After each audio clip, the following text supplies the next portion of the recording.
Hey there, fellow nerds. Welcome to another episode of The Present Illness. This is a podcast where two physicians try to make sense of a world that's a little febrile and definitely underdiagnosed. I'm Arghavan Salles, a surgeon scientist, and your friendly neighborhood doom scroller in residence. And I'm Alyssa Burgart, an anesthesiologist and bioethicist who tracks news and health law like their EKGs, full of spikes and surprises. The Present Illness is where we dig into public health, politics, culture, and ethics with a scalpel in one hand and a meme in the other. Big thanks to everyone listening, and extra love to our subscribers and our followers, and a special warm welcome to anyone who just stumbled in from learning how much the Pentagon wasted in September. And how much did the Pentagon waste in September?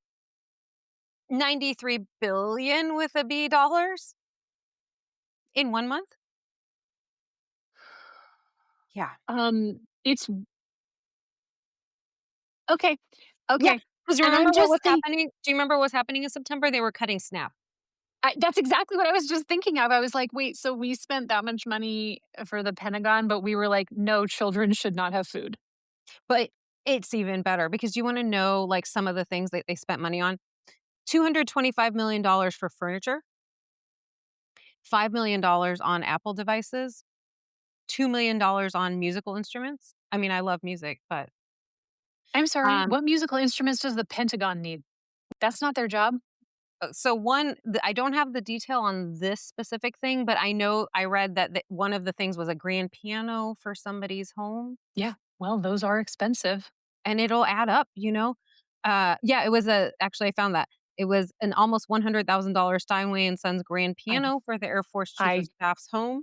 I was literally wondering if it was a Steinway. And I'm sorry, you said it was for somebody's home? Correct. The Air Force Chief of Staff's home. $7 million on lobster tail, $2 million on king crab, $15 million on ribeye steak. Listen, let them eat cake. I mean, what sort of farcical government are we in right now? $140,000 worth of donuts. Well, that's not cake, but okay. I mean, I'm just saying in 1 month, I think it's hard to fathom how much 1 billion is. I can't imagine it. And this is 93 billion in 1 month because the explanations have been given is that like if they don't spend the money, then you know how like a lot of budgets are. If you don't spend the money, then the next budget season they're like, oh well, you didn't need the money, so we're going to lower your budget. And so this was like supposedly spending to make sure they zeroed out the budget so that they could continue to get astronomical amounts of funding But like, for. wouldn't it? But like, you know how if like you have an extra ticket to a concert and you're like, wow, it's a real bummer I can't use that ticket. I couldn't find anybody to go with me. You know what? I'm going to give it away. Yeah. Wouldn't that be cool? Like, Yeah. what if they were like instead? They were like, wow, we have a boatload of money. Like, we have so much money for, war and whatnot. What if instead, now hear me out, we were like, wow, it seems like there's a lot of Americans that could really benefit from having access to healthcare and food. Maybe we should just, do a little transfer, little funds transfer. I mean, I feel like that would have been better. I mean, I'm just saying. Listen, you don't have to convince me. I think that would have been great. And you know what else could I use that money is research funding. So, yeah, there were other uses of that money that I think might have been more helpful. And just a reminder for everyone that this is the administration that was intent on eliminating waste, fraud, and abuse. I mean, empty the swamp, bitches. No, they brought the swamp in. They built a swamp. In fact, that's why they took out the east wing of the White House, so they can build a swamp right there and they can all feel at home. Or a data center. Who knows?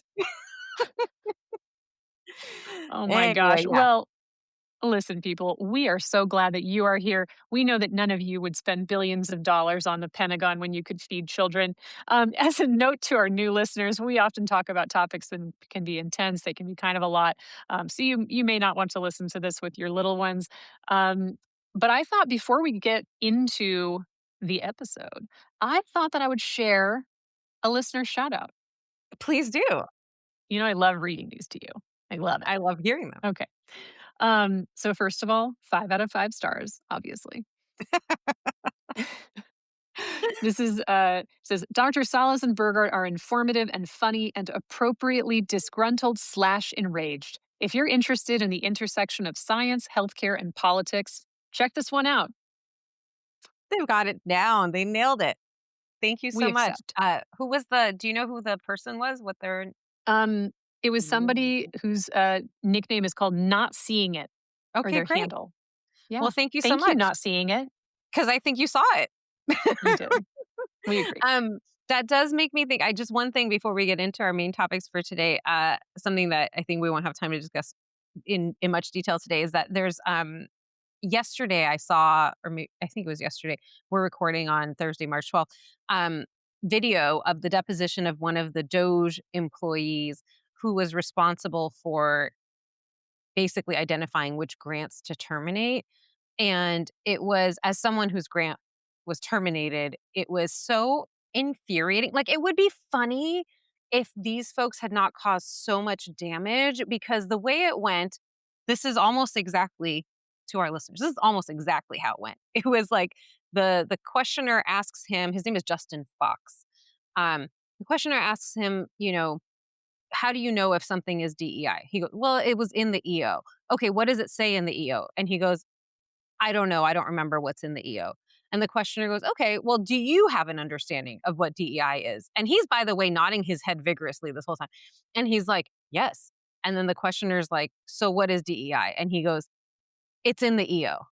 And the questioner's like, but let's just step back from the methodology that you all use. Like, do you yourself sitting right here today have an understanding of what DEI is? And he goes, yes. And so the questioner's like, what is it?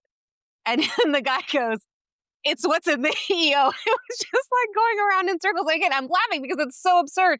And if there had not been huge consequences for so many people, including myself, it really would just be funny. But instead, it is extremely aggravating that people who don't even know what they're talking about were put in charge of determining what research was allowed to continue and not. And this was part of a briefing for a case that involves the National Endowment for the Humanities. So they went on to ask him about funding they had terminated for a documentary about women in the Holocaust, Jewish women in the Holocaust. And he says, well, that was DEI and it's, discriminatory. And the questioner's like, but what about it is discriminatory? Of course, he can't say, but he says, well, it's because it's about a specific group. And then he's like, what group? And he's like, females, since it's about females I mean, and let's be honest. Jewish If you people. hear anybody refer to women as females, Yeah, you know that they are very down with discrimination. Down with it. that's correct. They have gone That's a somewhere. red flag. Yeah, and they're down the red pill pathway. Anyway, this is coming from that last piece I just mentioned because this is coming from the administration that supposedly is fighting anti-Semitism. That's like their big thing that they hide behind to carry out a lot of their harm that they've inflicted on higher education. And that this grant that was for creating a documentary about the Holocaust is one of the things they chose to terminate because it was so-called discriminatory DEI. And last thing I'll say is that as I was watching this guy flounder, really, Justin has no idea what he's saying, and he's trying to justify decisions that make no sense. He's using these labels like discriminatory. I was reminded of the words that they were searching for in some of these grants. There was an NSF word list that was leaked, and women and females were on those lists, all the various versions that we saw, but we never saw male or males or men on those lists. So you have to imagine, like, I was thinking about like the baseball documentary by Ken Burns, right? Like, is that discriminatory in Justin's mind? I'm sure it's not because it's men. Anything about men is fine, but anything about women or anything about Jewish people, anything about, he even used the phrase marginalized voices, which I thought was interesting. I was like, oh, I didn't even know you knew that, but it was probably written in the grant. Isn't probably where he I got mean, it from. well, and it was funny because the only clip of this that I've seen so far was actually your clip Mm. that I just happened to see right before we logged on to record this episode. And what was wild to me was that they kept asking him, like, so what is DEI? And like, he couldn't even come up with 3 words that started with D, E, and I. Like, and he didn't try. I don't know that he could have remembered. He didn't even I mean, he literally couldn't just be like, things that are associated with diversity, equity, and inclusion. Well, and the EO didn't use those words. It just said DEI That's because right. it's like, it's just, anyway, That's right. these people I are think too stupid to be in charge, yet here we are. exactly right. It's just like another symptom of the elevation of incompetence under the guise of meritocracy, which is what this And carelessness. yeah, which Yeah. is what this administration is really excelling at, to be honest. Incompetence and and and and lack of insight, lack of planning. It's just like whatever, fly by the seat of our pants. Uh, anyway, so that's apparently how they were making these decisions, people who had no idea what they were talking about. I will say in Justin's defense that I think I may have seen a clip somewhere where he did use the words diversity, equity, and inclusion, but when they were asking him, like, "What does that mean?" He just couldn't come up with anything other than, "It's what's in the EO." And the EO, What a to your time to point, be was alive. and the EO, as you said, was very vague, so I don't even know what he means when he says they would consult the EO for what? Like, the EO was a bunch of garbage. Anyway, all right, shall we move on to, our main topics for today? Absolutely. Well, let me tell you, it's, when you and I started this, we could not have anticipated how much activity there would be in Iran. Yeah. Like you and I weren't like, hey, let's do a podcast about Iran. Let's talk about Iran all the time. Like that was not the pitch. No. Um, but there's news today. And like you said, we're recording on March 12th. Late on March 11th, which is Wednesday of this week that our episode's coming out, there was a massive cyber attack on Stryker, which is it's like a mega healthcare corporation. They make tons of, as you know, medical devices, artificial joints. They operate a bunch of health technology, both devices and software. And when people are like, why do you guys talk about Iran so much? Why, how does Iran connect to health? Well, today's the day for that to be as absolutely obvious as possible to many Americans. Is this wiper attack that took place was in retaliation for bombing, potentially of the school in, was it Manab? Am I saying Mhm, that right? mhm. And the hacker group, it's both a pro-Palestinian and a pro-Iranian group. It sounds like it's funded in many ways through the Iranian government. The Handala Hack team is apparently linked with the Ministry of Intelligence and Security. So for folks who start reading about this online, you might see MOIS, and that's what that's in reference to. And so Handala wiped apparently more than 200,000 of Stryker's devices. Apparently, a bunch of Stryker employees, and they have like, I don't know, 56,000 people in many, many countries. And a bunch of people use their phones, as I do. I use my phone as an alarm clock. And a lot of people did not wake up. Their alarm didn't go off. And that was because their phone had been wiped in the night by Wow. Handala. Um, and when people showed up to work, there was literally a sign posted. Portage, Michigan is where the main Stryker headquarters is. And they had signs on the doors saying, like, businesses closed today. Please do not open your computers. Do not use your phones. There's this massive, massive data problem. So apparently, for the people who had shown up to work on time, who have maybe regular alarm clocks, when they went to open their computers, they were greeted with this symbol of the Handala hacker group.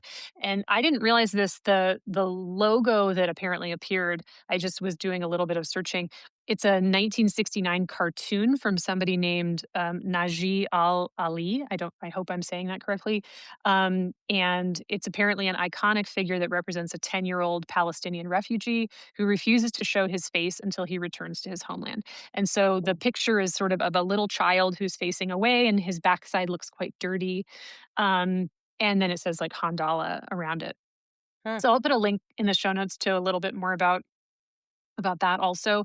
But I did not expect that this morning I would be learning so much about hacktivist groups that are affiliated with Iran and trying to support Iran. And it's very interesting because, of course, this is a way to attack Americans that doesn't require any bombs at all. It's Mhm. keystrokes. You know, Mhm. hacker groups are and for folks who don't realize also, like, hospitals and healthcare systems are constantly being under cyber attack. And so any sort of weakness in these cyber systems can be found by a hacker group that's very motivated and then exploited. And so uh, there is not a hospital in America, as far as I know, that doesn't have at least some product or Mhm. device that is affiliated with Stryker. That is a common word to hear around the operating room. I hear the word Stryker all day long in Yeah, our I mean, ORs. we use Stryker devices, for laparoscopy frequently, either Mhm. their insufflators or their cameras or other devices. So they are, yeah, they're quite prevalent in operating rooms. So that's I'm curious. I had kind of seen the headlines about this, but hadn't read about it in depth. And I was curious about. Well, here's what I had heard. I had heard that apparently they got in through some admin account that had like Yep, control over, well, or not, maybe not control, but has access to all the other devices that are like part of the company's devices. And then because they were yep. able to get into that one account, they could wipe out all these other devices. What I hadn't heard, and I don't know if you know, is how, like, any of these devices that are being used in hospitals, were they affected by this hack? Like, were they not able to use, were there like cases that had to be canceled? Like, do you know what the extent of the impact was? I don't think that we know the full extent yet. And part of it, I think, is that, this has just started. We're not Mhm. even 24 hours into this attack. I know that our hospital system sent out multiple emails this morning saying, like, we are aware of this issue. We're figuring out what's happening. Stryker does run something called the LifeNet system, which is a data and asset management system that's supposed to help patient devices communicate Mm, with healthcare systems. They say that particular tool was not impacted, mm, um, which is reassuring because that's obviously a big connection where for patients, for example, who have monitoring devices that are meant mhm. to provide alerts to their healthcare providers, I see. they're Mhm, saying that hasn't been impacted. Again, I think we're going to find out more as this unfolds. Um, but yeah, apparently the hacker group was able to find at least some access to administrator level data, and whether that was through one particular account or if there were others, it's mhm, not entirely clear. Um, it is disconcerting to me that Stryker was not perhaps more prepared for this. mm. And I think that this incident is going to be a massive wake up call to every single health technology company and banks and like other Yes. businesses that, like, you know, a lot of our data is very insecure. We Mhm. live, we want to believe that it's secure, but apparently Handala has, basically just wiped terabytes of data, Yep. just gone. And, that's a real, it's interesting because it's different from a malware attack where you would insert code that would sort of pollute your system, or a ransomware attack where you would hold a system hostage Mhm, to mhm. achieve some goal. Right, right. This was just straight up destruction. They were like wiping it out. Yeah. Um, That's scary. It's s- really scary how yeah, easily and that can so be done. what I'm not clear about as well is for striker devices that are in hospitals. I'm very curious to find out what may have come of that, or Mhm. because certainly if you think about the laparoscopy equipment, some of it's equipment that works on its own. It's not Yeah. connected into any sort of like striker system necessarily. But I imagine that some of their more complex tools that are used for, like, you know, stereotactic procedures or Mhm, other things mhm. that actually do require striker software. I don't know if those things have been Yeah. impacted in this attack. It's interesting too because I will also be curious if all of this data has been lost. Were there backups? Like, what how prepared Mhm. was Stryker in terms of how much of this is just straight up lost? How much of that was data that was being maintained that they're just gonna have to live without? I don't know. Mhm, mhm. Yeah, that Um, it'll be I mean, I was interested when I heard the story, and, um, I'll be curious to see what more we learn and whether there will be more, because I don't know if you saw, but, like, Gavin Newsom made some comments yesterday about the risk of Iran launching something at California and, like a missile, like, at huh. California, and what steps they're taking to, like, protect, um us, I guess, since we're both based in California. But I don't think that's super, like, I mean, they're very far away from us. I think that would be less likely to happen, and I think we're more likely to see more things like this. Like, you might start to see more sectors affected by these types of cyber attacks as a way of, overcoming the geographical challenge for folks who are that far away. So, like, we don't have a bomb we can send over there, but we can do a lot of damage otherwise, as long as Well, this war continues. absolutely, and, for folks may or may not recall, like, back in 2024, there was a ransomware attack on the Change healthcare system, which is like an multiple hospitals that are all connected in a system, and, that was a different kind of attack. It was a ransomware attack, not a data wiping attack, but, 100 million Americans' health data, their private health data, was exposed.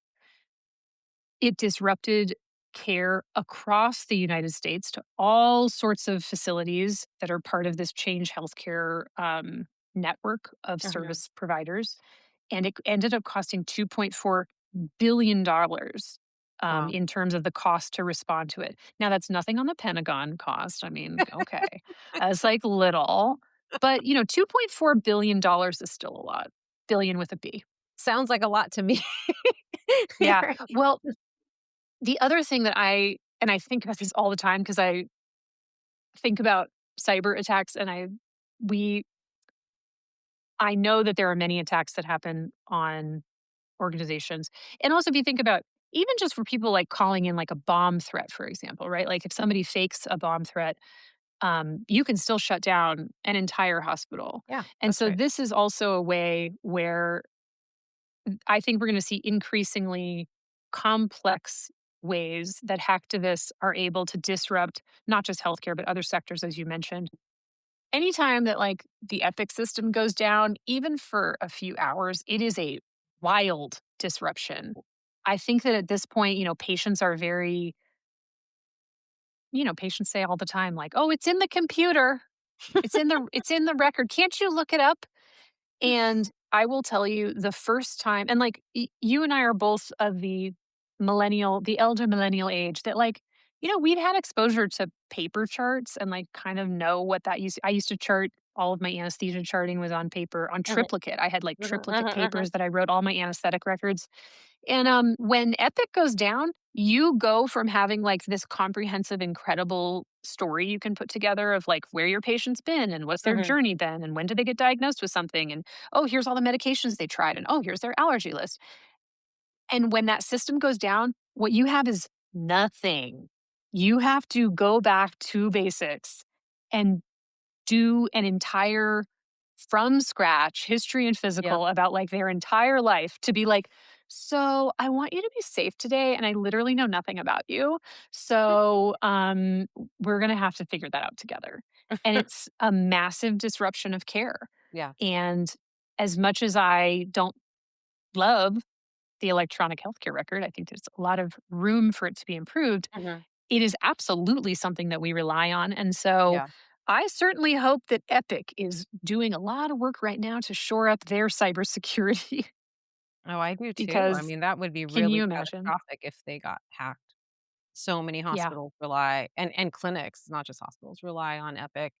Um, well, thank you for bringing us that story. I will be interested to see how this develops. Um, Well, and I'll related. tell you, I Mhm. was very proud to be the one who got to bring the Iranian story today. I mean, at this point, I feel like you're also Iranian. It's like, Iranian by Look, proxy. So I'm Iranian adjacent. I'm learning Tarof. you sure are. Well, I think so. This is a good spot to segue, I think, to the new supreme leader in Iran, Oh, um, okay. because Tell me more. yeah. So I want to tell you more, but I want to start with what connects most closely to what you said, which is that and the story about the hacking. He made a statement, supposedly. I should back up and say that we're not totally sure that he's alive and well. Um, but the statement that came out was read by somebody on TV with like a photo of him on the screen.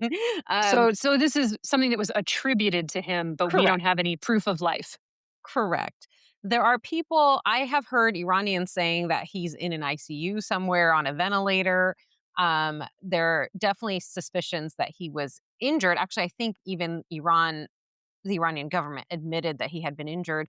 If folks remember the day that his father, Khamenei, the previous supreme leader, was killed, Mojtaba's mother, his dad's wife, was also killed. Mojtaba's wife was also killed, and then one of Mojtaba's sons was also killed in that attack. And so it's not surprising that he might have been injured because he was presumably in the same place as his loved ones. So how severe the injuries are, no one really knows. But he's not been on TV. We've not seen him, even as they've like celebrated his ascent to the role of supreme leader following his father in his father's footsteps.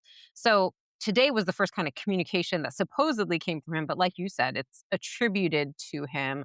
Unclear whether, he actually is alive, unclear whether if he is alive, has the capacity to be making a statement or writing a statement like this. And it's quite a long statement, and we're not going to read it. But the part I wanted to highlight um, is where he talks about kind of how he's thinking about this current war. And he says, I assure everyone, this was translated by an Iranian news agency. I assure everyone that we will not forego taking vengeance for the blood of your martyrs. He's talking to the Iranian people. The vengeance we intend is not solely related to the martyrdom of the great leader of the revolution. Rather, every member of the nation martyred by the enemy is a separate subject for the vengeance file. Of course, a limited amount of this vengeance has materialized so far, but until its full extent is achieved, this file will remain on top of other matters, and we will have particular sensitivity regarding the blood of our children. Therefore, the crime deliberately committed by the enemy at the Shajar Tayyaba school in Minab and similar incidents holds a special significance in this regard. And he goes on later in the statement. I won't read this part to you, but he goes on to talk to the leaders of the other kind of Gulf countries in that region, and the countries where Iran has been bombing U.S. military bases, saying that he basically requests that these countries close those bases as a rejection of the U.S.'s, he says, claim of establishing security and peace. So that and he tries to make clear that these attacks on these military bases are intended to only be attacks on the United States. They're not trying, he says, or whoever wrote this says, to fracture relations with these countries that they value and see as friends. Supposedly, that's kind of what the gist of that part is. He also says that the Strait of Hormuz will remain closed, and as long as this goes on, apparently. And can you just, for people who don't understand, why does the Strait of Hormuz matter? Like, why is that such a Yeah. power point? So 20% of the world's oil comes through the Strait of Hormuz, and that strait is really controlled by Iran. They when people have asked me, like, is it like, what do you mean by closed? So it's not a physical barrier. It's that they have threatened that anybody trying to go through there will get attacked. And they have attacked multiple oil tankers and other ships that have gone through there. What is a very interesting kind of power move by the Iranian government is that their own oil is still being able to move through the strait. And so they're still able to ship their oil out while preventing anyone else from doing so, which is another way to hurt the US and the rest of the world while still profiting off the land themselves. That's what they're very, very good at. The Islamic Republic of Iran is taking advantage of and exploiting the land that really should belong to the country. But anyway, so it's, there's been issues with insurers not wanting ships to move through there, saying they won't cover any damage that is incurred because it's not safe to go through there. That's part of why there's lower traffic, but also just people making rational decisions that it's not worth the risk of having your ship bombed, because they've been very clear that that's what they're going to do to ships that are moving through there. And so that's why we've seen the price of oil rising. Last I heard was $180 a barrel. Apparently, no, I'm sorry, $120 a barrel. And apparently it had gotten to over 140 some odd was the last time it was really high, and that was in 2008. Um, I should have bought gas last week. I was I wait know. too long. I was so lucky. I filled up on Thursday right before the Saturday strikes, and I don't drive that much, so I'm okay for the moment. But obviously, we'll all need gas, because we have not chosen to adopt really full scale alternate energy sources because, in large part, because of this current president who stopped all green energy efforts, basically. Anyway, so we could have been in a position where we were less dependent on oil, but we have made choices. Well, not you and I, but people in charge have made choices that continue to force us to be reliant on oil. And some people have said in my comments, like, oh, well, they can just get the oil from Venezuela. But the oil companies have been very clear that they can't actually use that oil. It needs a lot of processing because of the state that it's in just naturally there in Venezuela. And so it's really not usable. So that's not likely to be a short term outcome here. What's most likely is that just oil prices are going to continue to go up, and Iran is going to use that as leverage. I mean, that's basically what this statement says. This is leverage that we have, and we'll continue to use it. One of the things that I think is concerning to a lot of people around the world is that this is totally foreseeable. Like, I mean, it's not surprising that they would do this. And this is what you would ask with a rational administration. Like, how did you not have a plan for this? But obviously, we know that this administration has no plans for anything. In fact, Donald Trump earlier this week said, we've won the war, even though it's continuing. And the people, okay, this is funny. I'll just say this for a minute. He did say that somebody asked him, like, percentage wise, like, how far are we in this war as your assessment? And he was like, oh, the war is nearly complete. I know it's kind of a weird question to ask. But so he said the war is nearly complete, and the person said, "Well, but Pete Hegseth said today that it's just starting," and he said, "Well, it's both. For us, it's nearly complete, but for them, it's still going." I don't know. I mean, you have to see it to I believe mean, and it. meanwhile, like the war in Ukraine just hit 4 years. Like, He was I supposed mean, to stop that. He was supposed to stop that. What did he say? His first week in office, he was going to end that war. well, we stopped the participating in Afghanistan, and look how well that's gone. Yes, yes, we meaning he, released a bunch of Taliban before we left, from prison, before we withdrew. So that's why women in Iran, girls in Iran, can no longer go to school or get education or become doctors or dentists, and so other women can't, get healthcare. That's really going swimmingly. Um, okay, so back to this guy Mojtaba.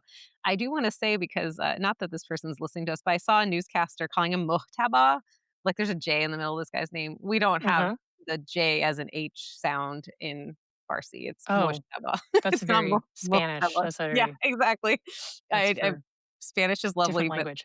yeah, different language. Yeah, anyway, So so say it again. How do you say it? Mojtaba. Okay. Mojtaba. So anyway, this guy, so he's the second son of Ali Khamenei being the second supreme leader, the one who was just killed by the United States. The first supreme leader of Iran from the 1979 revolution was Khomeini. Um, and he's been dead since 1989. Thank goodness. Anyway, so Mojtaba was born in Mashhad, which is a very religious city. It's also where his father, the previous supreme leader, was born. They moved to Tehran, somewhere along his youth. He served in the Iran-Iraq War, and interestingly, he served, as I read, um, he served under the IRGC, so not under the Army, the Navy, the Marines, the official part of the military, but under the IRGC, which is the Islamic Revolutionary Guard Corps. So I just want to, yeah, pause for that because I see the confusion there.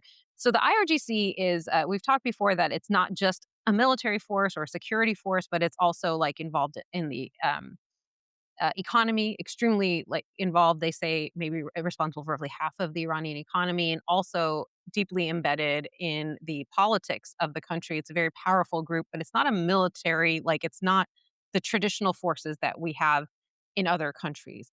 They are in addition to those forces. And part of the reason is that, as the name suggests, Islamic Revolutionary Guard Corps, their purpose is to protect the Islamic Revolution that happened in Iran. And so it's not to defend the country, it's to protect the revolution and maintain this system of governance. And that's important because back when the Shah was overthrown in 1979, part of the way that that happened is that the military turned against him, defected, Mhm. joined with the people. And so this Islamic Revolution Guard Corps, part of its function is to prevent that from happening. Because even if, say, the Army, the Navy, so on, at this moment in time just chose to defect, the IRGC is still there defending this system of governance. And I see. I they're going didn't to really do understand that before. it is confusing. Yeah, I agree. So anyway, so he had served, as I read, under the IRGC, not under one of the branches of the military. And then he later went on to lead the Basij. So the Basij is another paramilitary force that is volunteers. And they're usually plainclothes. So when you see them on the streets, you'll see people looking like you and me, well, except for their men. I don't think I'm not even sure if there's any women that are allowed in the Basij. But anyway, they're wearing normal clothes, but carrying a gun. And that's how you know that they're besieged because regular people Oh, in Iran don't have a gun. Yeah, they're just walking just around open carry. with weapons. Yeah. So Mojtaba, was for some period of time at the head of the Basij, which is a rather large force. We don't actually know how many people. I've seen estimates from 1 million to 10 million. It's unclear how many people are part of the Basij. And so he was in charge of that group during the Green Movement. So back in 2009, there had been an election in Iran where the people had been hoping for reform, and there had been a reform candidate for president. And I'm not going deep into that history right now, but I'll just say that there's a lot of controversy around whether the announced results of that election reflected the votes of the people. And the person who won was another hardliner, moved on to continue the Islamic Republic and not make any changes in support of the people. And there was a massive uprising at that time. So I've often said when we've talked about uprisings, I've mentioned 2009. So that was Mhm. why it had to do with this election. And so around that time, Mojtaba was in charge of the Basij and led a crackdown on the protesters in 2009. So he's known.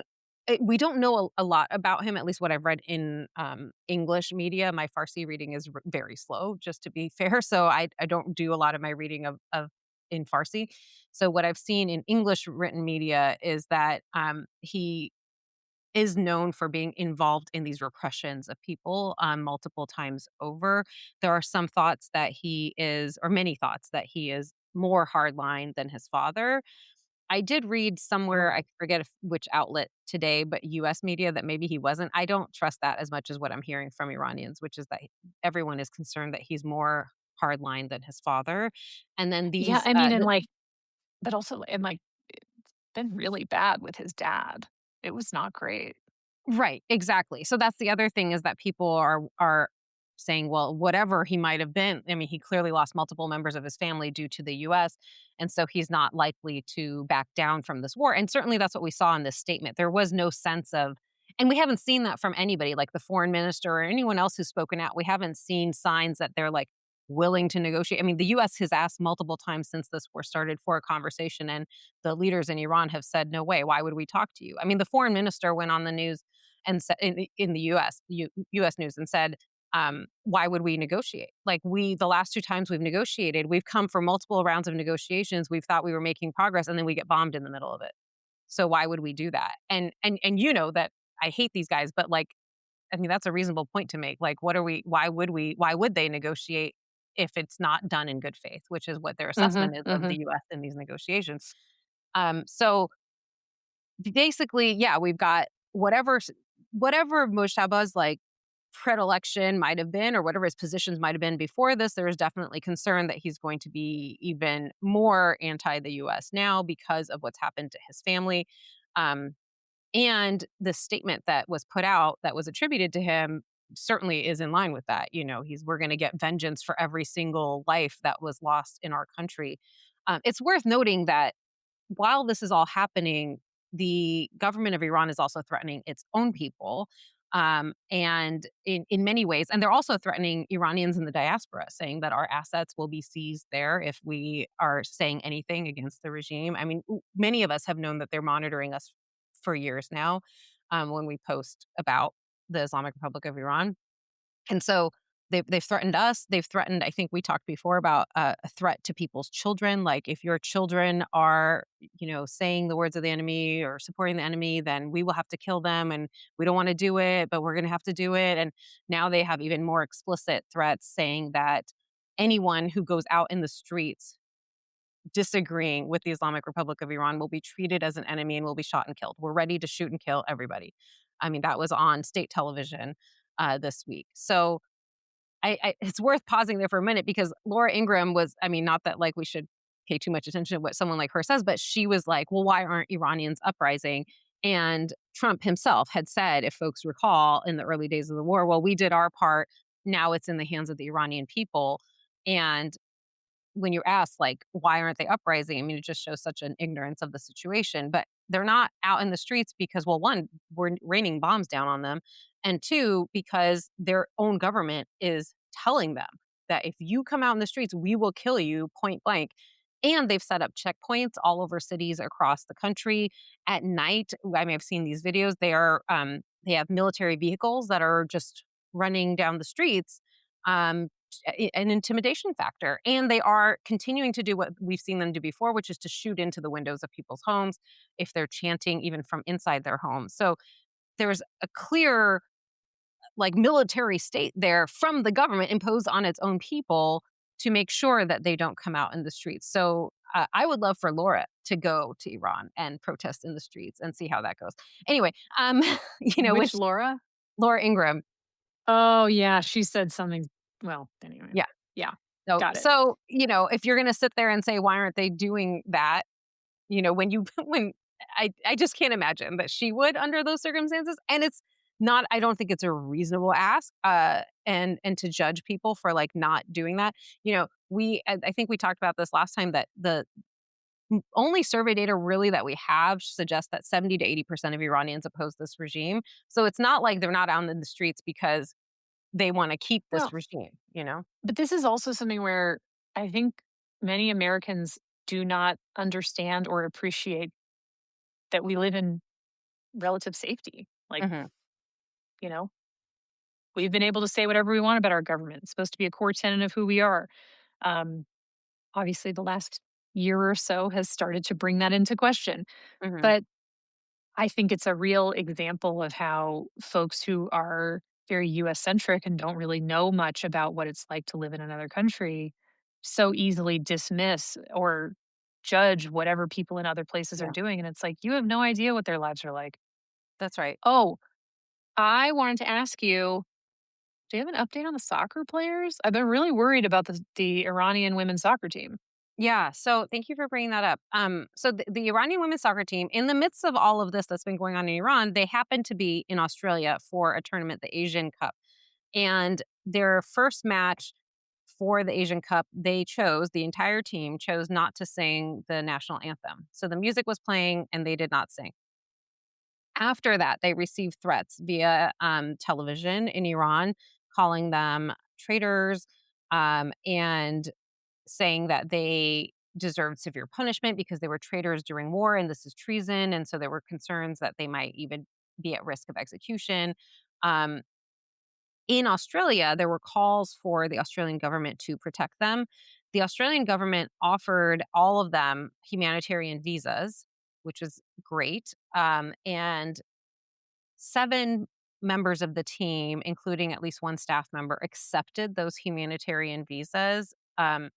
Which I think is a really remarkable thing to do because at first it was 5 players who had accepted the visa, and we knew at that time that the members of 3 of those 5 were already being harassed by the police in Iran, and that's what they do. I mean, they The go after family people. members? Mhm, they go after people's Mhm, families to mhm. manipulate their behavior, and so if you're a player, if you're one of these women and you're in Australia, you're thinking, "I don't wanna go back." I mean, you may be thinking, I'm concerned about going back because they may put me in prison, they may rape me, they may kill me, but if I don't go back, they will likely torture my family, and so that's a terrible, terrible position to be in, um, and so what ended up happening was 7 people accepted the humanitarian visas, but then one of them changed their mind, which caused a problem because they had gone to the Iranian embassy, and so they then knew the location of the other 6, and then they had to be Oh, moved to another location. Anyway, so 6 in the end accepted those humanitarian visas. The rest of the team, aside I don't know what happened with the timeline of this one person who changed their mind, but the rest of the team, I had seen video that they had landed in Malaysia. So they had taken off from Sydney a couple of days ago, and they landed and I didn't know, I wasn't able to see or find out where they were going to because they can't fly into Iran, uh, damage to the airport, but also the airspace is closed. So they landed in Malaysia, and we saw the same thing there that we had seen in Australia, which is people following them saying, "Please stay here, don't go back," because they're also very concerned for these women's safety. I'm not sure that's the last thing that I saw. When I looked today, I didn't see any further news beyond that. I'm not sure if the plan is to keep them there for a while or if they're going to be going. One of the Australian reporters had said her understanding was they were going to go to a country closer to Iran and then make a land crossing, which is oh, also possible. So I'm not totally sure. That's as much information as I've seen. Up to now. So I mm, remain as I think we all do, very concerned for the the women who are going back and then the families of the women who did not go back. yeah, wow. Well, thank you so much for that, um, update. And I really feel like that's the perfect downer topic for us to just transition into take 2 and call me in the morning. Yeah. Let's do it. Just whiplash right along. Ugh. So now that that's behind us, Arghavan, what do you prescribe to our listeners? Okay, I have What 2 main social media things. gems? Yes, I have 2 main things, that I think might put a smile on people's faces. One is, there's Instagram has finally learned that I like cute animals. So it's Mm, serving me more animals doing cute things. And so I saw a video of I guess it's called a quokka, which is a small brown marsupial. I learned right before this. And it's just chewing a leaf. And it's so very happy chewing a leaf. And it just made me think, what a life that would be where like your biggest concern would be whether you can get a nice leaf. I would like that life. It just sounds and so they lovely. always look like they're smiling, don't they? Yeah, yeah, yeah, exactly, exactly. It's a very sweet video. I'll put a link in the show notes. And then there's another one, I don't know what this creature is. It's some kind of rodent as far as I can tell, but the caption doesn't say what it is exactly. Anyway, there's a creator who's I guess hosting this creature, whatever it is, and there's multiple videos of this rodent doing different things. So I saw one that was super cute. That was this animal chewing a pod of peas. And so like the pod is open and he's like first or they're I don't know their gender, chewing the outside of the pod and then they get to like one of the peas and anyway, it's really cute. And they're like reclined, the animal's reclined in somebody's hand like this and then just anyway, Stop it. yeah, it's Stop really it. cute. Now, okay, the second thing I had was um Timothy Chalamet made some Ugh. absurd comments about ballet and opera, and that's not the thing that's bringing me joy, but the responses. Uh, Well, and yes. isn't he, like, pitching or he's, like, marketing his show about ping pong or some nonsense? Yes, the movie that he was nominated for an Oscar for is about a guy who plays ping pong, and he's The there. valet, whatever. Yeah, he's there criticizing, ballet and opera. What he said, I didn't prepare to show you that video, but I can tell you what he said, and also for our listeners in case they didn't see exactly what it was. It was something, sorry, give me 1 second. It was something like nobody cares about, oh yeah, here. I don't wanna work with ballet or opera where it's like, "Hey, let's keep this alive even if no one else cares. But all respect to the ballet and opera folks. Ha ha ha." Um, it's gross. Anyway, so in response, first of all, the very best thing is that ballets and operas around the world, like around the everybody took this very seriously. We're like, here's what our our theater looks like. See all these people coming to see us, and then there's like videos of them, Can dancing you and imagine if singing a movie theater could get that many people to a movie? of that size. I mean, it just doesn't happen anymore. I mean, that's the thing is like for him to say that while movie theaters are closing too, like it's anyway. So much beautiful opera and ballet being put out there by the best opera and ballet houses in the world. So that's just like everywhere, all over my timeline. And then there are a lot of responses from individuals I really like. But this is from the Seattle Opera House. This I think might be my favorite. But they said they created a promo code right after this happened, and it's promo code Timothy. And you can save 14% off seats for Carmen. And the 14%, I have to tell you, it's very specific because after Timothy had made those comments, he goes, "Oh, I guess I'm gonna lose like 14 cents in royalties now. Ha ha ha." Um, so yeah, 14. So Seattle Opera House, 14% off. Promo code Timothy is just brilliant. Well done. I also appreciated this person said, the viral amount of hate he's taking, he already lost the popular affection. This is translated, I should say, from Portuguese. Finally, we healed from the Chalamet pandemic. Somebody else said, you can tell he thinks he's a generational talent. Opera singer Isabel Leonard said, honestly, I'm shocked that someone so seemingly successful can be so ineloquent and narrow minded in his views about art while considering himself as an artist, as I would only imagine one would as an actor. Only a weak person slash artist feels the need to diminish, in fact, the very arts that would inspire those who are interested in slowing down to do exactly that. Um, it's here's another one that's relevant. I'll stop soon. It's so funny how he built his initial fan base on people who thought he was this deep artsy guy with films like Call Me by Your Name and Lady Bird when he's really just this. And then it's a bunch of crying emojis. Um, anyway, there's a lot of that out there. So if people want to see anybody who's been harboring maybe not the best feelings about Timothy Chalamet, this is a good moment for you.